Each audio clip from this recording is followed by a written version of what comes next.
Hello everyone. Last lecture में આપણે glycolysis સુધીના ટોપિકની ચર્ચા કરી હતી। હવે આપણે વાત કરીએ ક્રેબ્સ ચક્રની।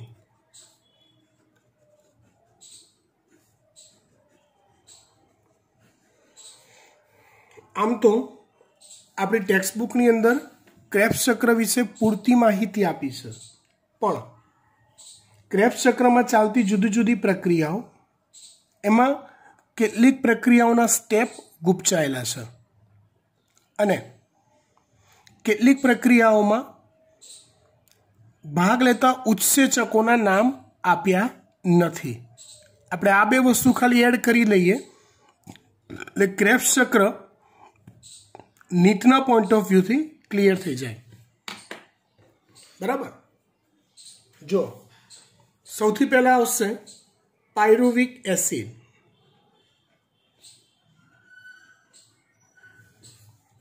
સૌથી પહેલા આવશે પાયરુવિક એસિડ। પાયરુવિક એસિડમાંથી બને એસિટાઇલ કોએન્ઝાઇમ એ। પાયરુવિક એસિડમાંથી બને એસિટાઇલ કોએન્ઝાઇમ એ। એસિટાઇલ કોએન્ઝાઇમ એ થી આગળ ચક્ર ફરે, જે તમે જાણો છો સારી રીતે।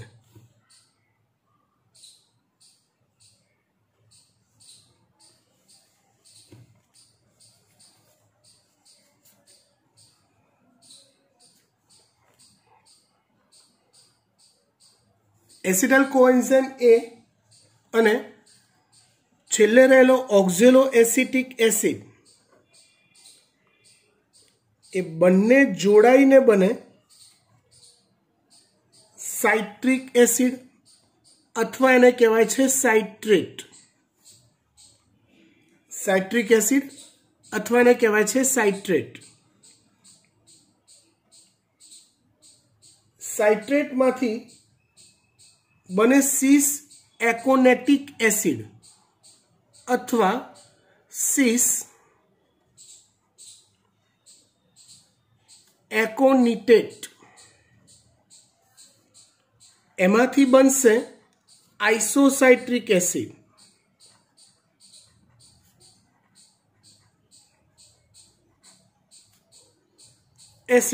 અથવા એને કહેવાય આઇસોસાઇટ્રેટ।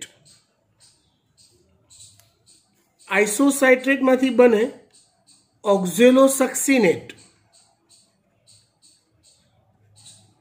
ઓક્ઝેલોસક્સિનેટ। ઓક્ઝેલોસક્સિનેટમાંથી બને આલ્ફા કીટો ગ્લુટેરેટ। ઓક્ઝેલોસક્સિનેટમાંથી બને આલ્ફા કીટો ગ્લુટેરેટ। આલ્ફા કીટો ગ્લુટેરેટમાંથી બને છે સક્સિનાઇલ કોએન્ઝાઇમ એ। સક્સિનાઇલ કોએન્ઝાઇમ એ। સક્સિનાઇલ કોએન્ઝાઇમ એમાંથી બને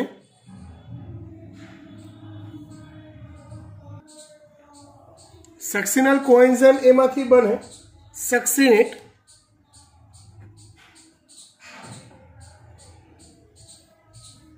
એ સક્સિનેટમાંથી બને ફ્યુમેરેટ।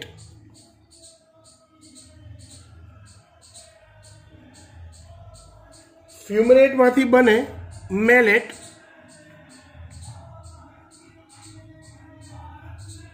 મેલેટમાંથી બને ઓક્ઝેલો એસિટેટ। આ રીતે ક્રેબ્સ ચક્રમાં પ્રક્રિયાઓ ચાલતી હોય અને આપણે કહીએ ક્રેબ્સ ચક્ર। ચોપડીનું ચક્ર આ ચક્રમાં થોડોક તફાવત છે। કેટલાક રાસાયણિક સંયોજનો નવા ઉમેરાયેલા છે જે ચોપડીમાં નથી આપેલા। એ તમારે ખાલી નીટ માટે એક્સ્ટ્રા યાદ કરવાના રહેશે। વાત કરીએ કનેક્ટેડ હોય એવા उत्सेचकोनी।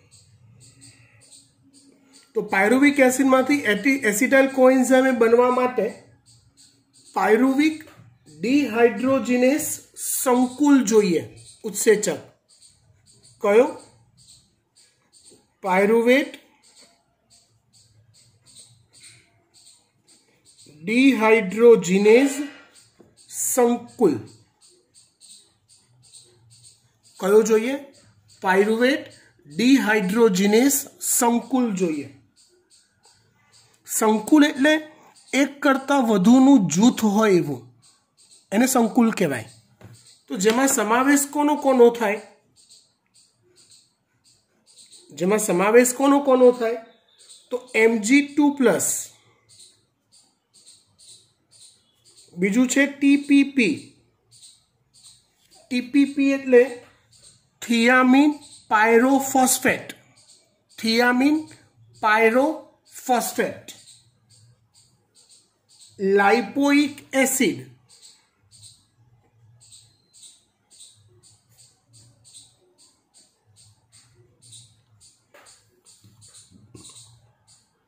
ट्रांस एसिटाइलेस ट्रांस एसिटाइलेस आ बधानु भेगो समूह जेने कहेवाय छे पायरुवेट डिहाइड्रोजिनेस संकुल डन चलो पछी एसिटाइल कोएंजाइम अने ऑक्ઝેલો एसिटिक एसिड ना जोड़ावाथी साइट्रेट बने छे तो ए बनवा माटे जरूरी उत्सेचक छे साइट्रेट सिंथेटेस कयो उत्सेचक छे साइट्रेट सिंथेटेस त्यार पछी साइट्रेट माथी सीस एकोनिटेट बनवा माटे एकोनिटेज जोईए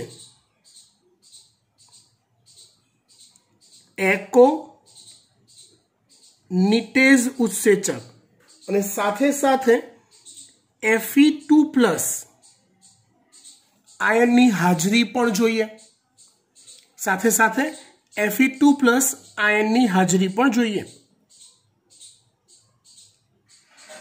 हवे सीस एकोनिटेट मांथी आइसोसाइट्रेट बनवा माटे सेम एकोनिटेज निटेज अने Fe2+ आयन एकोनिटेज अने Fe2+ आयन आ बंनेनी जोईए हाजरी आइसोसाइट्रेट अथवा आइसोसाइट्रिक एसिड मांथी ऑक्ઝેલો सक्सिनेट बनवा माटे आइसोसाइट्रिक डिहाइड्रोजिनेस जोईए शू जोईए आइसोसाइट्रिक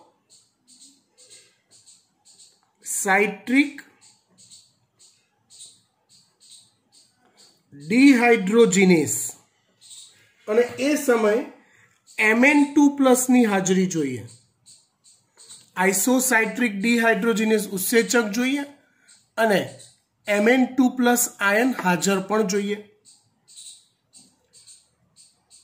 ऑक्ઝેલો सक्सिनिक एसिड मांथी अल्फा कीटो ग्लूटेरिक बनवा माटे डीकार्बोक्सिलेशन थवुं जोईए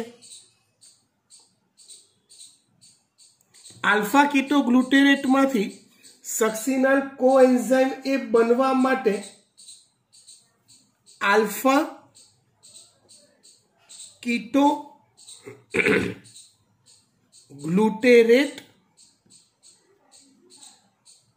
डिहाइड्रोजिनेस जोईए कौन जोईए अल्फा कीटो ग्लूटेरेट डिहाइड्रोजिनेस संकुल जोईए संकुल એટલે આપણે એક આખો સમૂહ છે જેમાં કોનો સમાવેશ થાય તો Mg2+ પ્લસ TPP આ રહ્યું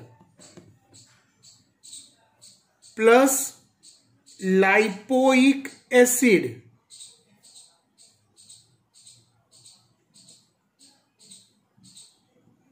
प्लस ट्रांससक्सिनाइलेस,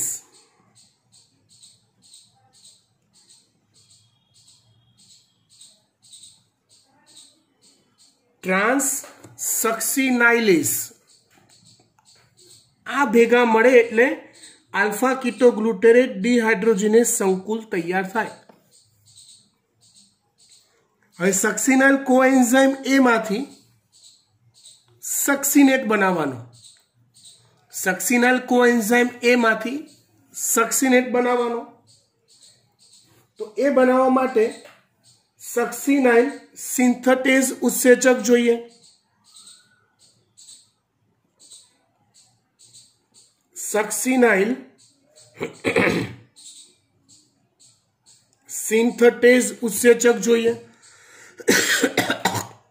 कयो उत्सेचक जोईए? सॉरी, सक्सिनाइल सिंथेटेज उत्सेचक जोईए। सक्सिनाइल सिंथेटेज उत्सेचकनी हाजरी में सक्सिनाइल कोएंजाइम सक्सिनेट में फेरवाय। हवे ए सक्सिनेट मांथी फ्यूमेरेट बनवा माटे सक्सिनेट डिहाइड्रोजिनेज उत्सेचक जोईए। सक्सिनेट डिहाइड्रोजिनेज उत्सेचक जोईए। फ्यूमेरेट मांथी मेलेट बनवा माटे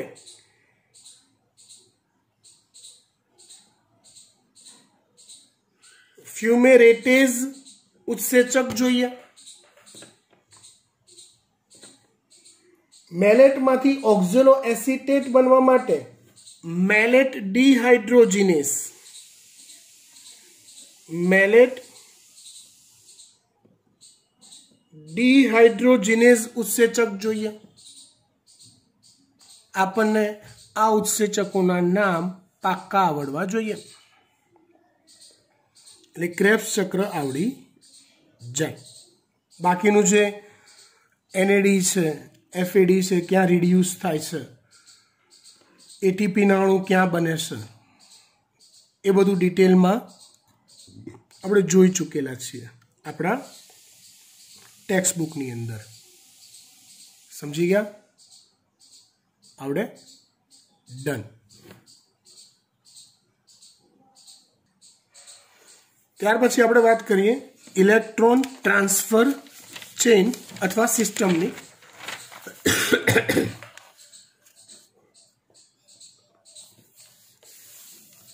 ઇલેક્ટ્રોન ટ્રાન્સફર ચેઇન અથવા સિસ્ટમ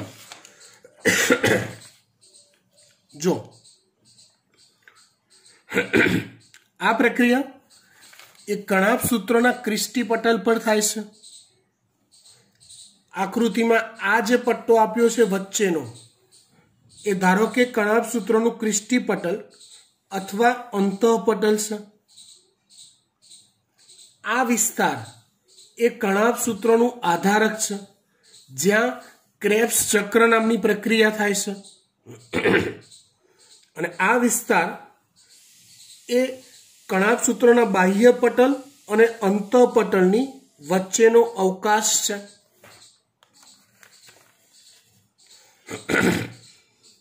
जो आ अधकचरू में कणाभ सूत्र दोर्यु छे, अहींया आधारक छे ज्यां क्रेब्स चक्र थाय छे। आ गडियोवाळुं क्रिस्टी पटल अथवा अंतःपटल अने आ छे बाह्य पटल। ए बाह्य पटल अने अंतःपटलनी वच्चेनी आ जे जग्या छे ए छे एनो अवकाश। आज जग्या से ए छे एनो अवकाश। कोनी कोनी वच्चेनो? बाह्य पटल अने अंतःपटलनी वच्चेनो अवकाश। हवे आज क्रिस्टी पटल छे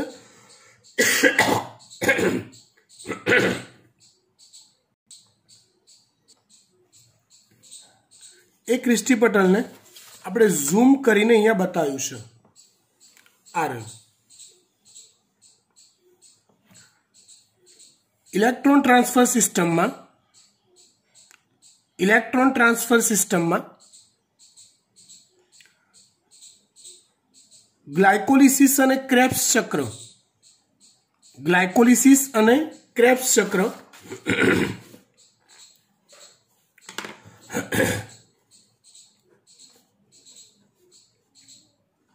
ETS में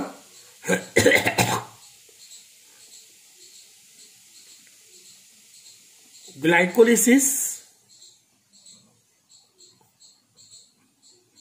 અને ક્રેબ્સ ચક્ર दरमियान मुक्त थता 2H प्लस अने 2 इलेक्ट्रॉन माइनस संकळाय छे। ए इलेक्ट्रॉन नु वहन करतो आ पथ छे क्रिस्टी पटल पर आवेलो અને માટે એને ઇલેક્ટ્રોન ટ્રાન્સફર સિસ્ટમ કહેવાય છે। આ ઇલેક્ટ્રોન એ ETS માંથી પસાર થઈને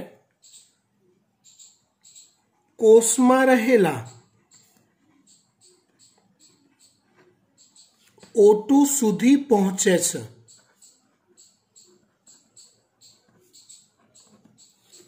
કોષમાં રહેલા O2 સુધી પહોંચે છે। એ પહોંચે ને તો જ પૂર્ણ ઊર્જા પ્રાપ્ત થાય છે। આશરે કેટલા ATP? તો કે 34 ATP फक्त आज प्रक्रिया थी प्राप्त थाय छे। कितना एटीपी? 34 एटीपी फक्त आज प्रक्रिया थी प्राप्त थाय छे। कई? इलेक्ट्रॉन ट्रांसफर सिस्टम थी। ग्लूकोज नु चारक शोषण थाय तो कुल 38 एटीपी ऊर्जा मळे। ये 38 एटीपी पैकी 34 एटीपी फक्त ETS अथवा ऑक्सिडेटिव फॉस्फोरीकरण प्रक्रिया थी ज प्राप्त थाय छे। केवी रीते आ घटना बने? आम तो तमने चोपड़ी में आपेलू छे ETS ए पाक्कू खबर पड़ती ज होय, पण थोड़ुंक डिटेल में आपणे समझीए, ध्यान आपजो।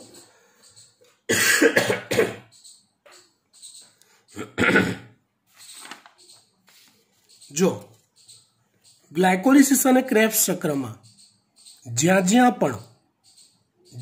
પણ 2H प्लस 2 इलेक्ट्रॉन मुक्त थई मतलब के ऑक्सिडेशन की प्रक्रिया थती होय ત્યાં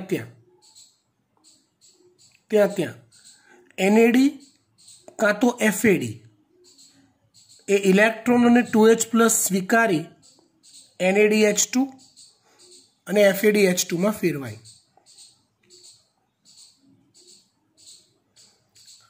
હવે એ NADH2 બને પછી શું થાય? તો કે એ NADH2 કણાભ સૂત્રના આધારકમાં બને।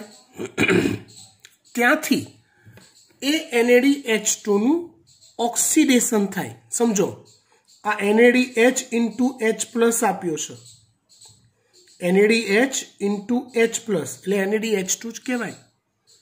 એનું ઓક્સિડેશન થાય। ऑक्सीडेशन थाय એટલે શું થાય? તો કે 2H प्लस 2 इलेक्ट्रॉन माइनस मुक्त थाय। ए मुक्त थाय એટલે NADH into H प्लस શેમાં ફેરવાય? તો કે NAD प्लस માં ફેરવાય। શેમાં ફેરવાય? NAD प्लस માં ફેરવાય। હવે એ 2H प्लस અને 2 इलेक्ट्रॉन माइनस ક્રિસ્ટી પટલમાં આવે। સૌથી પહેલા ક્રિસ્ટી પટલ માટે FMN द्वारा स्वीकाराय। FMN જેનું આખું નામ છે ફ્લેવિન મોનોન્યુક્લિયોટાઇડ।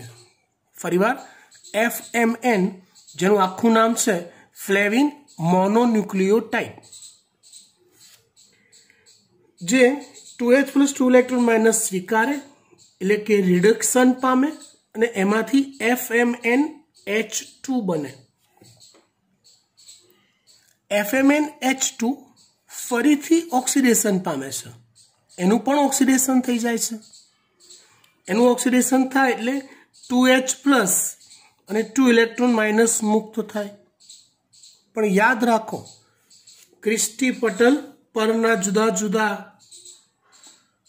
ઘટકો એ ફક્ત ઇલેક્ટ્રોનના વાહક છે, પ્રોટોનના નહીં.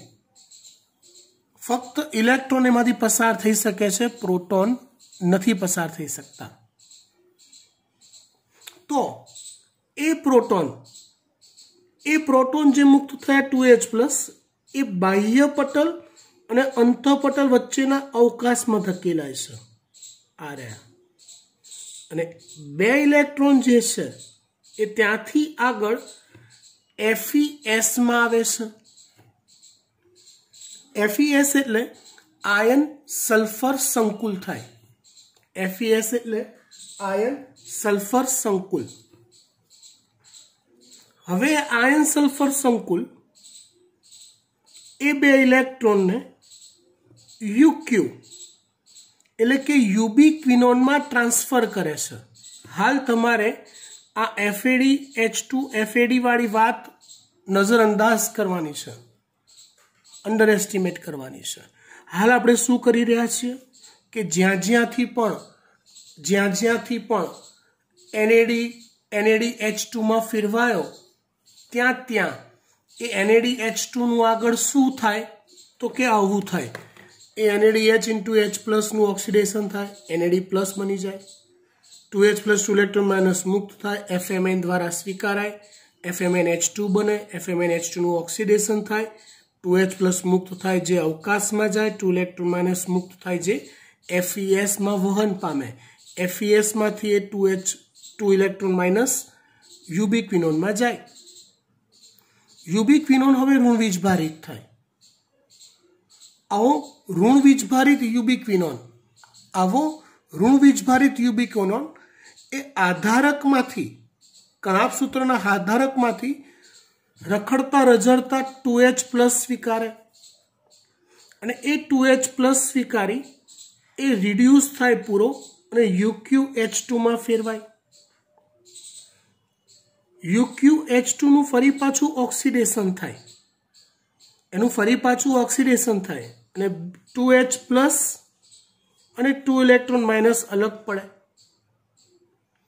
2H પ્લસ નેચરલી પ્રોટોનનો વાહક નથી એટલે એ 2H પ્લસ પાછા અવકાશમાં આવે, બાહ્ય અને અંતઃપટલ વચ્ચેના. 2 ઇલેક્ટ્રોન માઇનસ એ સાઇટ્રોક્રોમ બી માંથી પસાર થાય. સાઇટ્રોક્રોમ બી માંથી એનું વહન ફરી પાછું FeS માં થાય. FeS માંથી 2 ઇલેક્ટ્રોન ફરી પાછા યુબિક્વિનોનમાં આવે.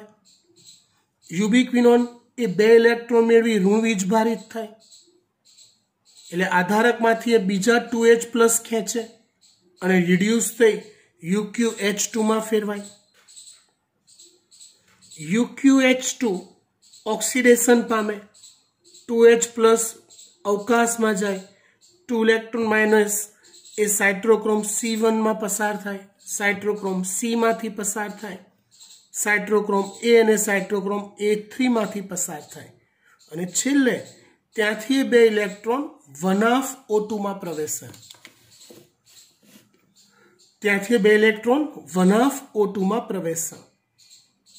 1O2 એ આધારકમાંથી બીજા 2H પ્લસ વાપરી એની સાથે જોડાઈ H2O બનાવે છે. આ રીતે ઓક્સિજન સુધી ઇલેક્ટ્રોન પહોંચે છે અને આધારકમાંથી પ્રોટોન મેળવીને H2O માં પરિણમે છે. હવે આ થઈ વાત ઇલેક્ટ્રોન ના વહન માર્ગની. NADH ના અને H પ્લસ ના ઓક્સિડેશનથી મુક્ત થતા ઇલેક્ટ્રોન આ માર્ગે પસાર થાય છે, આમ અહીંયા આવે છે. इन बिटवीन टोटल तमे ध्यानथी जुओ तो 1, 2 અને 3 વાર 1, 2 અને 3 2H प्लस अवकाश में आवे छे। કેટલા 2H प्लस अवकाश में आवे? 3। क्यांथी? आधारक मांथी। चलो एवी रीते ज्यारे FADH2 નું ઓક્સિડેશન થાય અને FAD બને, FADH2 નું ઓક્સિડેશન થાય અને FAD બને तो ए 2H plus 2 electron minus UQ में आवशे, UQH2 बनशे, 2H प्लस अवकाश में जशे, इलेक्ट्रॉन आगळ वधशे आज मार्ग में, फरी पाछा UQ ऋण वीजभारी 2H प्लस स्वीकारशे, UQH2 ऑक्सिडेशन। आम कहेवानो भावार्थ शुं? कहेवानो भावार्थ शुं तो कि FADH2 मांथी FAD बने छे त्यारे 1 અને 2 2H प्लस एवा 2 વાર अवकाश में आवे छे। NADH2 द्वारा 3 વાર 2H प्लस અને FADH2 द्वारा 2 વાર 2H प्लस अवकाश में धकेलाय छे। रही बात एटीपी प्राप्ति नी, तो एटीपी प्राप्ति माटे अहींया केमिओस्मेटिक सिद्धांत अथवा रसायणश्रुति अधितर्क काम करे छे। आ कार्य करवा माटे एटीपी सिंथेटेज उत्सेचक पण क्रिस्टी पटल पर आवेलो होय छे। आ कार्य करवा माटे एटीपी सिंथेटेज उत्सेचक पण क्रिस्टी पटल पर आवेलो होय छे। आ उत्सेचक 2 छेड़ा धरावे छे। एक छे F0 छेड़ो जे अवकाश तरफ होय, बीजो छे F1 छेड़ो। F0 छेड़ो, F1 छेड़ो। रसायण श्रुति अधितर्क याद होय तो कोई एक पटलनी 2 तरफ प्रोटोननो ढाळ सर्जाय, एक तरफ प्रोटोनનું प्रमाण વધતું હોય, બીજી तरफ प्रोटोनનું प्रमाण ઘટતું હોય। અહીંયા આપણી જે સ્ટ્રેટેજી છે એ મુજબ આધારકમાં 2H પ્લસ ઘટતા જાય છે, અહીંથી આમ આવતા જાય છે અને અહીંયા વપરાતા બી જાય છે અને અવકાશમાં 2H પ્લસનું પ્રમાણ વધતું જાય છે। અહીંયા 2H પ્લસ વધતા જાય, અહીંયા ઘટતા જાય, એટલે 2H પ્લસ અથવા પ્રોટોનનો ઢાળ સર્જાય છે। 2H પ્લસ અથવા પ્રોટોનનો ઢાળ સર્જાય છે। એ ઢાળ સર્જાવાના કારણે અહીંથી 2H प्लस F0 થી F1 तरफ गति करीने जाय छे, आधारक तरफ ढाळ तूटे छे। जेम जेम ए ढाळ तूटतो जाय एम प्रत्येक 2H प्लस दीठ एक एटीपी નું निर्माण थाय छे। प्रत्येक 2H प्लस दीठ एक एटीपी નું निर्माण थाय छे। हवे तमे समझो NADH इंटू H प्लस ना ऑक्सिडेशन थी केटली वार 2H प्लस आम आया? तमे कहो 3 वार। तो 3 2H प्लस आम जाए 3, એટલે टोटल केटला एटीपी बने? 3 एटीपी। एक 2H प्लस क्रिस्टी पटल थी आधारक में जाए त्यारे एक एटीपी बने छे, एटीपी सिंथेटेज उत्सेचक द्वारा। એટલે एक NADH into H plus no oxidation थी 3 एटीपी ने एवी रीते FAD माटे विचारो तो 2 વાર 2H प्लस छे એટલે 2 एटीपी आवे छे। खबर पड़ी बात? डन। हवे बात आवे छे 34 एटीपी केवी रीते थाय। तो जो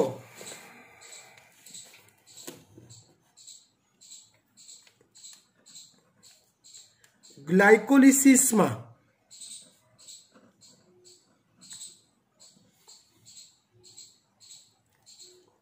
एक NADH2 होय बने, पण ए ग्लाइकोलिसिस में PgAl थी पायरुविक एसिड बनवा सुधीनो जे तबक्को छे 2 વાર थाय। आ घटना 2 વાર बनती होय। એટલે 2 ટાઈમ NADH2 આવે, એટલે એક NADH2 થી 3 ATP, એટલે 2 ટાઈમ ઇન્ટુ 3 ATP, એટલે 3 દુ 6 ATP આવે।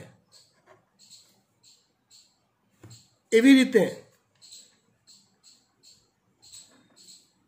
પાયરુવિક એસિડમાંથી એસિટાઇલ કોએન્ઝાઇમ A બને ત્યારે પણ એક NADH2 બનતો હોય છે। પ્રક્રિયા 2 વાર થાય એટલે 2 ટાઈમ, કેમ કે પાયરુવિક એસિડના 2 અણુ બને ને, એટલે સમગ્ર પ્રક્રિયા 2 વાર થવાની, એટલે બીજા એ 2 ઇન્ટુ 3 ટાઈમ ATP, એટલે 6 ATP એ બનશે। એવી રીતે ક્રેબ્સ ચક્રની વાત કરીએ તો ક્રેબ્સ ચક્રમાં ટોટલ 4 NADH2 હોય છે।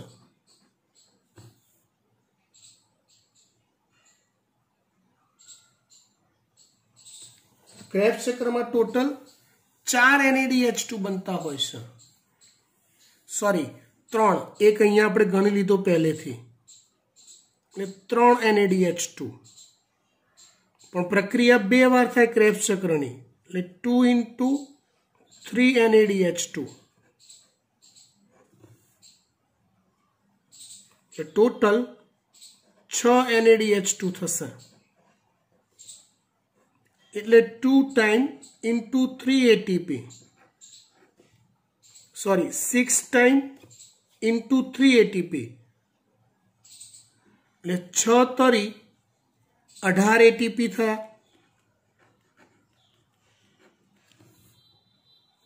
એવી રીતે ક્રેબ્સ ચક્રની અંદર જ એક FADH2 હોય, પ્રક્રિયા 2 વાર થાય એટલે 2 ટાઈમ FADH2 થાય, એટલે 2 ઇન્ટુ 2 ATP, FADH2 દ્વારા 2 ATP બને, એટલે થશે 4 ATP। સરવાળો મારો, 6 ને 6 12, 12 ને 4, 12 ને આ 4 16, 16 અને 18 થઈ ગયા 34 ATP। તો આ રીતે 34 ATP ની પ્રાપ્તિ થાય, કઈ પ્રક્રિયા દ્વારા? ETS દ્વારા। બાકીના 4 ATP 2 ગ્લાયકોલિસિસ દ્વારા, 2 ક્રેબ્સ ચક્ર દ્વારા આધારિત પ્રાપ્ત થાય।